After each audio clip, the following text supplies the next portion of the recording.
শিক্ষার্থীরা, আগামী বছর থেকে তোমাদের নবম দশম শ্রেণীর গ্রুপ সাবজেক্টের ক্লাসগুলো কোর্সটিকা ফর 9-10 এই চ্যানেলে প্রকাশ করা হবে। তাই নতুন ক্লাসগুলো যেন মিস না হয়ে যায়, এজন্য তোমরা এখনই কোর্সটিকা ফর 9-10 এই চ্যানেলটি সাবস্ক্রাইব করে রাখো। আসসালামু আলাইকুম প্রিয় শিক্ষার্থীরা, আমি ইতিমধ্যেই তোমাদের বাংলা বই থেকে মাঝি কবিতা এবং ময়নামতির চর এই দুটি কবিতার গুরুত্বপূর্ণ এমসিকিউগুলো আলোচনা করেছি। আজকে কোর্সটিকায় আমি আলোচনা করব তোমাদের বার্ষিক পরীক্ষার জন্য নোলক কবিতা থেকে বেশ কিছু গুরুত্বপূর্ণ এমসিকিউ। এই এমসিকিউ প্রশ্নগুলো তোমরা খুব ভালোভাবে প্র্যাকটিস করবে, কারণ এই প্রশ্নগুলো যদি তোমরা প্র্যাকটিস করো তাহলে এই প্রশ্নগুলোর মধ্য থেকেই কিন্তু তোমরা তোমাদের বার্ষিক পরীক্ষায় কমন পেয়ে যাবে। তাহলে চলো দেখে নিচ্ছি যে নোলক কবিতায় আমরা কোন কোন গুরুত্বপূর্ণ এমসিকিউগুলো অনুশীলন করতে পারি। শিক্ষার্থীরা, নোলক কবিতা এটি রয়েছে আমাদের মূল বইয়ের ষষ্ঠ অধ্যায়ের প্রথম পরিচ্ছেদে। এটি 3 নম্বর কবিতা, যেই কবিতাটি লিখেছেন কবি আল মাহমুদ। তো চলো দেখে নিচ্ছি কি কি প্রশ্ন রয়েছে। প্রথম প্রশ্ন হচ্ছে নোলক কবিতার কবিকে।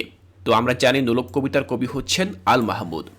এরপর দ্বিতীয় প্রশ্ন, কবি তার মায়ের নোলক কোথায় খুঁজে বেড়ান?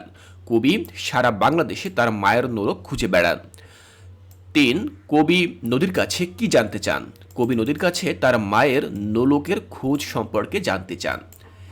এরপর দেখো 4 নম্বরে আমি যে এমসিকিউটি লিখেছি সেখানে বলা হয়েছে তিতাস নদী কবিকে কোন স্থানের সন্ধান দেন? যেখানে সাদা পালক বকরা থাকে সেই স্থানের সন্ধান দেয়। তারপরে 5-এ বলা হয়েছে কবি বনকে কি বলে সম্বোধন করেন? কবি বনকে ভাই বলে সম্বোধন করে। 6, বন কি পরে? বন ফুল পরে।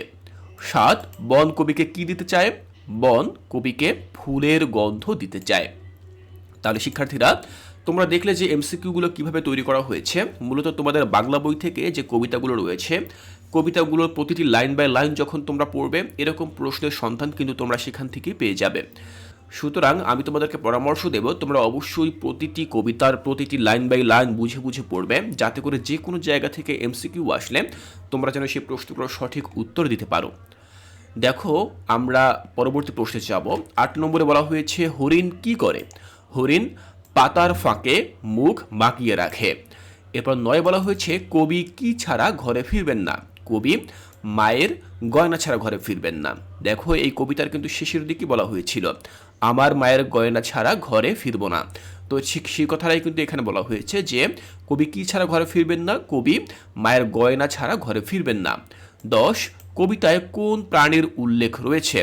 দেখো, কবিতায় বোয়াল মাছের কথা কিন্তু উল্লেখ রয়েছে। এর পাশাপাশি এই সকল যে প্রাণীগুলো রয়েছে এগুলোর কথা কিন্তু সেই কবিতায় উল্লেখ নেই। তাহলে তোমরা দেখতে পাচ্ছ যে কোন কোন জায়গা থেকে কিভাবে প্রশ্ন করা হচ্ছে। সুতরাং যে কোনো প্রশ্নের জন্য তোমাদেরকে প্রস্তুত থাকতে হবে, আর এই যে প্রশ্নগুলোর সঠিক উত্তর দেওয়ার জন্য অবশ্যই মূল বই খুব ভালোভাবে পড়তে হবে। যেমন দেখো, এখানে বলা হয়েছে কবিতায় কোন প্রাণীর নাম উল্লেখ রয়েছে।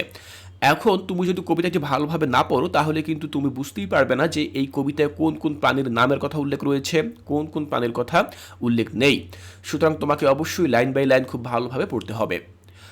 আমরা ইতিমধ্যে 10টি এমসিকিউ দেখে নিলাম। চলো পরবর্তী যে এমসিকিউগুলো রয়েছে সেগুলো দেখে নিচ্ছি। দেখো, 11 নম্বর বলা হয়েছে কবির মায়ের নোলক কোন পাখির সাথে সম্পর্কিত? এখানে উত্তর হচ্ছে বক।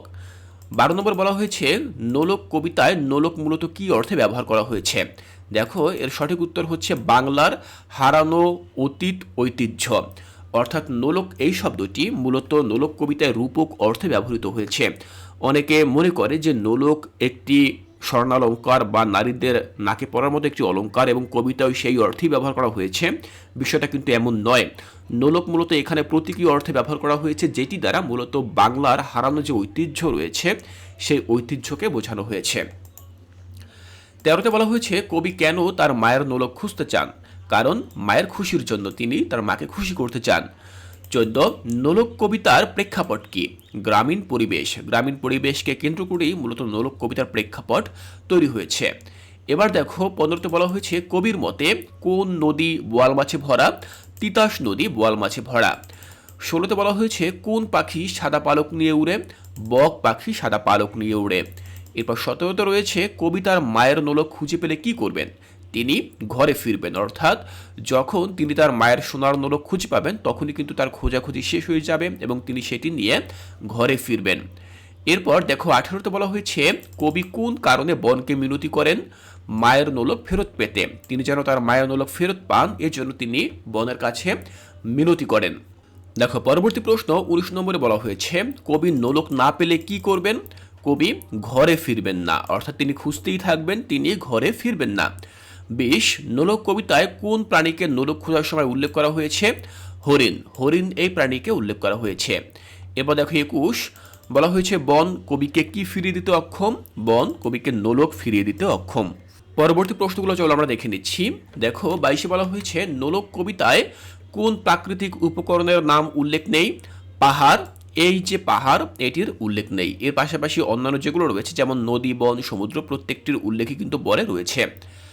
দেখো 23 বলা হয়েছে, নোলক কবিতার শেষের দিকে কবি কি করেন? মায়ের গয়না খুঁজতে থাকেন। 24 বলা হয়েছে, কবি কোন প্রাণীর মুখ বাকিয়ে থাকার কথা বলেছেন? কবি হরিণের মুখ বাকিয়ে থাকার কথা বলেছেন। 25 নোলক কবিতায় প্রাকৃতির কোন উপাদান নেই? সমুদ্রের কথা উল্লেখ নেই। তাহলে শিক্ষার্থীরা, তোমরা দেখলে যে আমি কিভাবে তোমাদের বার্ষিক পরীক্ষার জন্য এখানে বেশ কিছু গুরুত্বপূর্ণ এমসিকিউ এই নোলক কবিতা থেকে উল্লেখ করলাম। আমি আশা করছি এই প্রশ্নগুলো তোমরা খুব ভালোভাবে প্র্যাকটিস করবে। এই প্রশ্নগুলো পড়লে তোমরা অবশ্যই তোমাদের পরীক্ষার জন্য কমন পেয়ে যাবে। শিক্ষার্থীরা, এর পরবর্তী ক্লাসে কোন বিষয়ের উপর ভিডিও চাও তা অবশ্যই এই ভিডিওর নিচে কমেন্ট করে জানাবে। তোমাদের মতামত অনুযায়ী তার পরবর্তী ক্লাসটি আমি তোমাদের জন্য শেয়ার করব। তাই কোর্সটিকায় এর পরবর্তী ক্লাসগুলো দেখার আমন্ত্রণ জানিয়ে আজকের এই ক্লাসটি এখানেই শেষ করছি।